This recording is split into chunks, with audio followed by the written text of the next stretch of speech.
Hi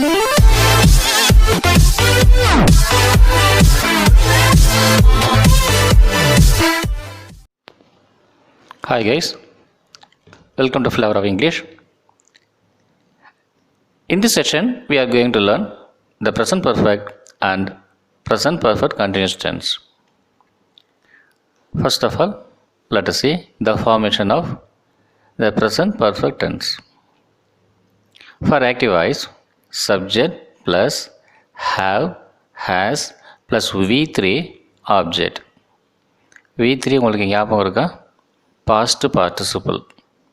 V1 present, V2 past, V3 past participle. So, formation for present perfect tense, subject, have or has plus V3 plus object. With I, we, you, they or a plural noun, we use have. With he, she, it or a singular noun, we use has. Okay, va? Keywords yet, just now, so far, ever, never, already, recently, lately, etc. The examples பாருங்க ஒரு idea கிடைக்கும். I have bought a car recently. சமீபத்தில் ஒரு car வாங்கியிருக்கிறேன். சமீபத்தில் தான், ஒரு exact date time கிடையாது. அப்படி எஸ்டர்டேன்னு வச்சிங்களேன், அது சிம்பிள் பாஸ்ட் ஆகிடும். ஓகேவா? டைம் ரெஃபர் பண்ணாமல் சொல்கிறேன் பாருங்கள். ஒரு கார் வாங்கியிருக்கேன். I have bought a car recently. We have written our exams very well. எப்படி எழுதியிருக்கீங்க? நாங்கள் நல்லா எழுதியிருக்கோம். You haven't paid the premium so far. Insurance company வந்து சொல்கிறாங்க, சார் இந்த மாதம் நீங்கள் இன்னும் ப்ரீமியம் கட்டல sir. You haven't paid the premium so far. இதுவரை. They have sold the lands already. முன்பே அவங்க நிலத்தை விற்றுட்டாங்கல்ல. முன்பே பாஸ்ட் டென்ஸ் தான். ஆனால் டைம் சொல்லப்படாதனால அது ப்ரெசன்ட் பர்ஃபெக்டில் சொல்லப்படுகிறது.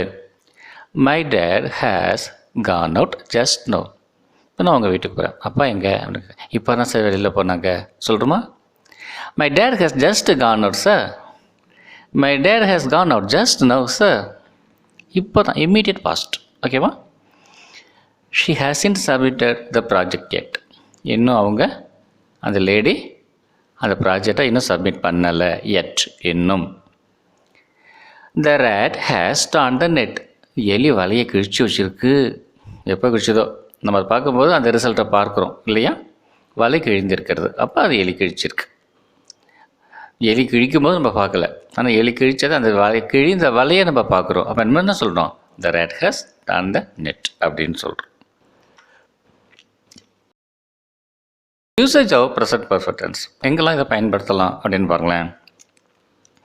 To refer to actions just completed in the immediate past. நான் உங்களுக்கு சொன்னேன்ல அந்த மாதிரி. I have taken my lunch just now. இப்போ தான் மதிய உணவு சாப்பிட்டேன். இந்த பிறகு கை ஈரமாக இருக்குது, நான் தொடச்சிக்கிறேன். I just taken my lunch now. Just now இப்போ தான், இம்மீடியட் பாஸ்ட், இப்போ தான் முடிஞ்சது. To refer to completed actions where time is not given. Example பாருங்க. I have read all the classics of Shakespeare. ஷேக்ஸ்பியருடைய எல்லா 37 நாடகங்கள் எல்லாத்தையும் நான் படிச்சுட்டேன்னு வச்சுங்களேன். அப்போ சொல்கிறேன்னு வச்சுங்களேன், எல்லாத்தையும் நான் படிச்சிருக்கிறேன் அப்படின்னாக்கா அதுக்கு பல வருடங்கள் ஆயிருக்கலாம் எனக்கு.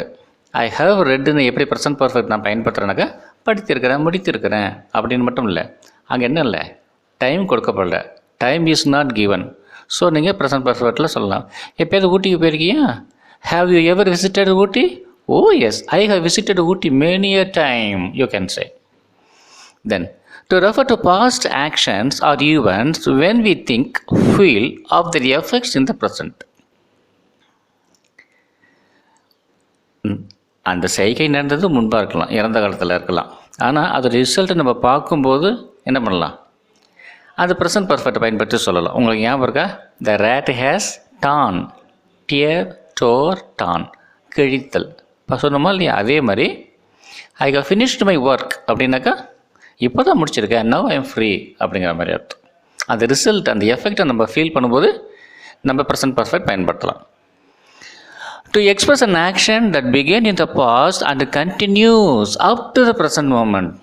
இறந்த காலத்தில் ஆரம்பித்து இது வரைக்கும் at present, at the moment அது நடைபெற்று கொண்டே இருக்குன்னு வச்சுங்களேன். அதே நீங்கள் ப்ரெசன்ட் பர்ஃபெக்டில் சொல்லலாம். I have lived here for 30 years. நான் இங்கே கடந்த 30 ஆண்டுகளாக வாழ்ந்து வருகிறேன். வாழ்ந்து வந்தேன் இல்லை, வாழ்ந்து வருகிறேன் அப்படின்னு என்ன அர்த்தம்? ஐ எம் ஸ்டில் ஹியர்னு அர்த்தம். இந்த மாதிரியான யூசேஜஸ் கொண்டு தான் ப்ரெசன்ட் பர்ஃபெக்ட்டு. ஸ்போக்கன் இங்கிலீஷில் இது ரொம்ப யூஸ்ஃபுல்லான ஒரு tense form. Next, the present perfect continuous tense. ரொம்ப லெங்க்தியான ஒரு டென்ஸ் ஃபார்ம், கொஞ்சம் இன்ட்ரெஸ்டிங்காகவும் இருக்கும். பார்க்கலாம், ஃபார்மேஷன் பாருங்கள். சப்ஜெக்ட் ஹாவ் ஹேஸ் பீன் அப்படின்னு ஒரு வார்த்தை சேருது. ING form the verb. Object அதோட நிற்கலை, சின்ஸு அல்லது ஃபார் போட்டு அப்புறம் டைமும் மென்ஷன் பண்ணணும். இதுதான் ப்ரெசன்ட் பர்ஃபெக்ட் கண்டினியூஸ் டென்ஸினுடைய ஃபார்மேஷன். இதுக்கு ஆக்டிவ் வாய்ஸ் மட்டும் தான் உண்டு, பேசிவ் வாய்ஸ் கிடையாது. With IVU they or a plural noun we use have been. I have been, we have been, you have been plus ing. Okay, அதே மாதிரி with he, she, it or a singular noun we use has been. He has been, she has been, it has been. Keywords ரொம்ப எளிமையானவை தான். since, for, அப்புறம் for all these days, for all these weeks, for all these months, for all these years, for a long time, இந்த மாதிரி நிறைய சொல்லலாம். Examples பாருங்கள். I have been working at my shop since 7 AM. நீங்கள் இதோடைய usage முக்கியமாக என்ன தெரிஞ்சுக்கணும்னா, ப்ரெசன்ட் பர்ஃபெக்ட் கண்டினியூஸை பொறுத்தவரையில் அது இறந்த காலத்தில் ஆரம்பிச்சிருக்கோம், அட் த டைம் ஆஃப் ஸ்பீக்கிங்கில் தொடர்ந்து நடந்து கொண்டிருக்கோம், ஃப்யூச்சரில் தான் முடியும். நேற்று, இன்று, நாளை, இது மூன்றும் தொடர்புடையது ப்ரெசன்ட் பர்ஃபெக்ட் கண்டினியூஸ் டென்ஸ். காலம்பரை 7 மணிக்கு நான் என் வேலையை ஆரம்பித்தேன், இப்போ சாயந்தரம் மணி 6:30 செஞ்சுக்கிட்டு இருக்கேன் அப்படின்னு என்ன அர்த்தம்? இனிமேல் தான் முடிக்க போகிறேன்னு அர்த்தம். நான் பேசி முடித்ததுக்கப்புறம் தான் என் செய்க முடியும். அதுதான் ப்ரெசன்ட் பர்ஃபெக்ட் கண்டினியூஸ் டென்ஸுடைய முக்கியமான ஒரு usage. I have been working at my shop since 7 AM. காலையில் 7 மணிக்கு ஆரம்பித்தேங்க, மணி சாயந்தரம் 6:30 ஆகுது, இன்னும் ஒர்க் பண்ணிக்கிட்டு இருக்கேன், இனிமேல் தான் முடியும். அந்த மாதிரியான பயன்பாடு தான் ப்ரெசன்ட் பர்ஃபெக்ட் கண்டினியூஸுடைய முக்கியமான பயன்பாடு. பாக்கியெல்லாம் பாருங்கள். We have been living in Kumbakonam since 1980. 1980 கும்பகோணத்துக்கு வந்தாங்க. இப்போ என்னாச்சு? 2020. 40 ஆண்டுகள் முழுசாக போயிட்டு, ஆனால் இன்னும் இங்கே தான் இருக்கிறாங்க, இனிமேயும் இங்கே தான் இருப்பாங்க. அந்த அர்த்தமும் இதில் உண்டு, அதை பார்த்துக்கொள்ளுங்க. யூ ஹவ் பின் வாட்சிங் த டிவி ஃபார் 3 hours. டேய் 3 மணி நேரமாக டிவி பார்த்துக்கிட்டு இருக்கடா அப்படின்னு அம்மா திட்டுறாங்கன்னு வச்சுக்கிங்க. 3 மணி நேரத்துக்கு முன்னாடி மத்தியானம் 1 மணிக்கு ஆரம்பிச்சிங்க, 4 மணிக்கு ஆரம்பிச்சேன், 1, 2, 3, 4 மணிக்கு அம்மா திட்டுறாங்க. என்ன பண்ணுவீங்க நீங்கள்? 5 மணிக்கு முடிக்கிறீங்கன்னு வச்சிங்க.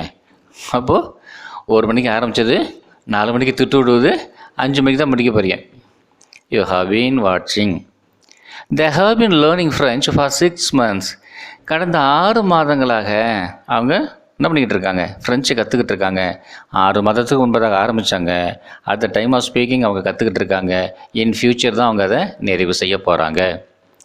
He has been waiting for his mom since morning. காலையிலேருந்து ஃபுல் அம்மாவுக்காக காத்துக்கிட்டு இருக்கான். அம்மா ஆஃபீஸ் போயிருக்காங்க போல இருக்கு. காலையிலேருந்து காத்துக்கிட்டு இருக்கான், சாயந்தரம் வரைக்கும் காத்துக்கிட்டு இருக்கான். இன்னும் அம்மா வரல, இனிமேல் தான் வரணும். ஸோ அந்த செய்கை, அந்த ஆக்ஷன் தொடர்ந்து நடைபெற்று கொண்டே இருக்கிறது. இறந்த காலத்தில் ஆரம்பிக்கிறது, நிகழ்காலத்தில் நடந்து கொண்டிருக்கிறது, எதிர்காலத்தில் தான் அது நிறைவு பெறும். She has been preparing dinner since 11 AM. காலையில் 11 மணிலேருந்து என்ன பண்ணுறாங்க? டின்னர் ப்ரிப்பேர் பண்ண ஆரம்பிச்சிட்டாங்க. யாரும் கெஸ்ட்டு வராங்கன்னு வச்சுக்கிங்க, ஒரு 3 மணி நேரம் பயங்கரமாக கிராண்டாக டின்னர். 11 மணிக்கு ஆரம்பிக்கிறாங்க. நான் இது உங்கள்கிட்ட 12 மணிக்கு சொல்கிறேன்னு வச்சுங்க, 12 மணி வரைக்கும் அது நடந்துக்கிட்டு இருக்குது. அநேகமாக 1 மணிக்கு முடியும் அப்படின்னாக்கா 11, 12, 1, 11 பாஸ்ட் டென்ஸில் வந்துடுது. 12 அட் த டைம் ஆஃப் ஸ்பீக்கிங்னு வச்சுங்க, 1 ஃப்யூச்சரில் முடியுது. அப்படி it has been making noise for a long time. அது ஏதோ ஒரு ஜந்து, நாயாக இருக்கலாம், சமயத்தை அந்த மாதிரி தான் பண்ணும். நல்ல அமைதியான நேரத்தில் சத்தம் போடும், அதுவும் ஓயாமல். It has been making noise for a long time. ரொம்ப நேரமாக அது சத்தம் போட்டுக்கொண்டே இருக்கிறது. இந்த எடுத்துக்காட்டு உங்களுக்கு புரிந்திருக்கும் என்று நம்புகிறேன். அடுத்தது பார்க்கலாம். Know the differences of since and for. இப்போது இந்த ஃபார்மேஷன் பார்க்கும்போது சப்ஜெக்ட் ப்ளஸ் ஹாவ் அல்லது ஹேஸ் ப்ளஸ் பீன் அப்படின்னு ஒரு வார்த்தை பார்த்தோம், அப்புறம் ING form of the verb பார்த்தோம், அப்புறம் தான் ஆப்ஜெக்ட் வந்தது, அதுக்கப்புறம் சின்ஸ் ஃபார் பார்த்தோம்ல. அந்த சின்ஸ் ஃபார் எங்கெங்கே பயன்படுத்தலாம், அது என்ன அப்படின்னு பார்ப்போம். Since is use to indicate point of time, ஒரு குறிப்பிட்ட நேரம். Since morning, since last night, since Tuesday last, since 1998, since 8 o'clock, அது மாதிரி குறிப்பிட்ட எக்ஸாக்ட் டைம் சொல்லிட்டோம். ஃபார் அப்படி இல்லை. For is use to indicate period of time, as for 30 days, for 2 hours, for a few days, for a long time. இது என்னென்னா அங்கே குறிப்பிட்ட நேரம் பக்காவாக சொல்லிடுறாங்க சென்ஸில், அது கரெக்டாக கண்டுபிடிச்சிடலாம். இங்கே ஃபார் 30 daysனாக்கா அது 29 நாட்களாகவும் இருக்கலாம், 31 நாட்களாகவும் இருக்கலாம். 30 நாளாக கண்டிப்பாக எக்ஸாக்டாக இருக்கணும்னு அவசியம் இல்லை. 2 hours ஒன்றே 3/4 மணி நேரமாகவும் இருக்கலாம், 2.25 மணி நேரமாகவும் இருக்கலாம். ஓகேவா? அதனால தான் சென்ஸுங்கிறது பாயிண்ட் ஆஃப் டைம் அப்படிங்கணும், ஃபார் அப்படிங்கிறது பீரியட் ஆஃப் டைம் அப்படிங்கிறதும் சொல்கிறோம். என்னென்ன யூசேஜஸ் இருக்குது? For an action which begin sometime in the past and is still continuing, as he has been teaching Tamil since 1996. 1996 ஆரம்பித்தார் தமிழ் ஆசிரியராக. இப்போ 2020 இன்னும் தமிழ் ஆசிரியராக போதனை செய்து கொண்டிருக்கிறார். ஃப்யூச்சரில் 2022 தான் அவர் ரிட்டையர் ஆகிறாருன்னு வச்சிங்களேன். அப்போது 1996 ஆரம்பித்தார், 2020 அவரை பற்றி பேசிகிட்டு இருக்கோம். 2022 தான் அந்த ஆக்ஷன் முடியும். For an action which began sometime in the past and still is continuing and it will end only in the future, not now. ஓகேவா? Second, to refer to a recent situation or activity and to focus on its present results. ஒரு காரியம் நீங்கள் செஞ்சுக்கிட்டே இருக்கீங்க, அதோடைய விளைவை நீங்கள் mention பண்ணும்போது, அதை ஹைலைட் பண்ணும்போது நீங்கள் ப்ரெசன்ட் பர்ஃபெக்ட் சொல்லலாம். பாருங்களேன், ப்ரெசன்ட் பர்ஃபெக்ட் கண்டினியூஸ் சொல்லலாம். பாருங்களேன், I have been playing tennis regularly. நான் டெய்லி என்ன பண்ணுறேன், டென்னிஸ் விளையாண்டுக்கிட்டே இருக்கிறேன். That's why I look slim. என்ன எஃபெக்ட் இருக்குது அதில்? அதனால தான் இப்போ என் தொந்தியெல்லாம் கரைஞ்சி என்னவா இருக்கேன், ஸ்லிம்மாக இருக்கேன். To refer to a recent situation or activity and to focus on its present result. I have been playing tennis regularly, அது ப்ரெசன்ட் பர்ஃபெக்ட் கண்டினியூஸ் டென்ஸில் சொல்லிட்டோம். அதோடைய எஃபெக்ட் என்ன, எதுக்காக நம்ம அந்த டென்ஸை பயன்படுத்துகிறோம்னாக்கா, that's why I look slim now. ஓகேவா? அடுத்தது, questions begin with how long, எவ்வளோ நாட்கள், எவ்வளோ காலமாக. சின்ஸ் ஹவு லாங் அல்லது ஃபார் ஹவு லாங் அப்படின்னு கேள்வி ஆரம்பிக்கலாம். Since how long have you been directing movies அப்படின்னு ஒரு சினிமா டைரக்டரை கேட்கலாம். For how long have you been directing movies அப்படின்னும் கேட்கலாம். These are the usages of present perfect continuous tense.